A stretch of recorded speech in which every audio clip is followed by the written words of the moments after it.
অনেক নাটকীয়তা, জল্পনা কল্পনা, শুভ্র মেঘের আড়ালে ধোঁয়াশা থাকলেও তা এখন স্বচ্ছ জলের মতো পরিষ্কার। কিলিয়ান এমবাপে এখন থেকে রিয়াল মাদ্রিদের।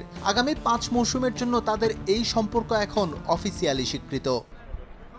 অর্থের মানদণ্ডে দলবদলের এই চুক্তি হয়তো ঐতিহাসিক নয়, তবে আবেগ আর স্বপ্ন পূরণের বিচারে তা এর চাইতেও বেশি কিছু।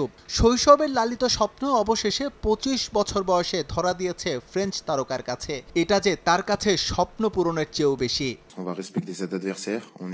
এটা এখন সবাই জানে, কারণ রিয়াল মাদ্রিদের সঙ্গে আমার চুক্তিটা অফিসিয়াল। আগামী 5 মৌসুম আমি এখানে থাকছি। এটা আমার জন্য বিশাল কিছু। এক কথায় বললে স্বপ্ন পূরণ হয়েছে। আমি খুবই খুশি। এখন রিয়াল মাদ্রিদে খেলা আমার জন্য সবসময় স্বপ্ন ছিল। সবাইকে ধন্যবাদ জানাতে চাই। পৃথিবীর অন্যতম সেরা ক্লাবের হয়ে মাঠে নামতে আমি মুখিয়ে আছি।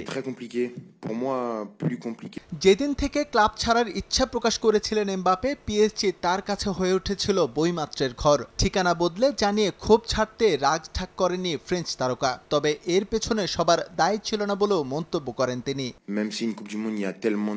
কোচ, ফুটবলার থেকে শুরু করে আমি সবাইকে ধন্যবাদ জানাতে চাই। পিএসজিতে আমি অসুখী ছিলাম, বিষয়টা এমন না। তবে আমার প্রতি সবার আচরণ একরকম ছিল না। অনেকের জন্য পিএসজিতে থাকা আমার জন্য কষ্টের ছিল। হতে পারে আমি আক্রমণাত্মক কিছু কথা বলেছি, এজন্য ক্ষমা চাইছি। চুক্তি হলেও এখনই রিয়াল মাদ্রিদের জার্সি গায়ে মাঠে নামা হচ্ছে না এমবাপের। সামনের ব্যস্ততা ইউরো চ্যাম্পিয়নশিপে জাতীয় দলের হয়ে। তারপরই রিয়াল মাদ্রিদের ডেরায় দেখা যাবে কিলিয়ান এমবাপেকে। এস এম ইকবাল, সময় সংবাদ।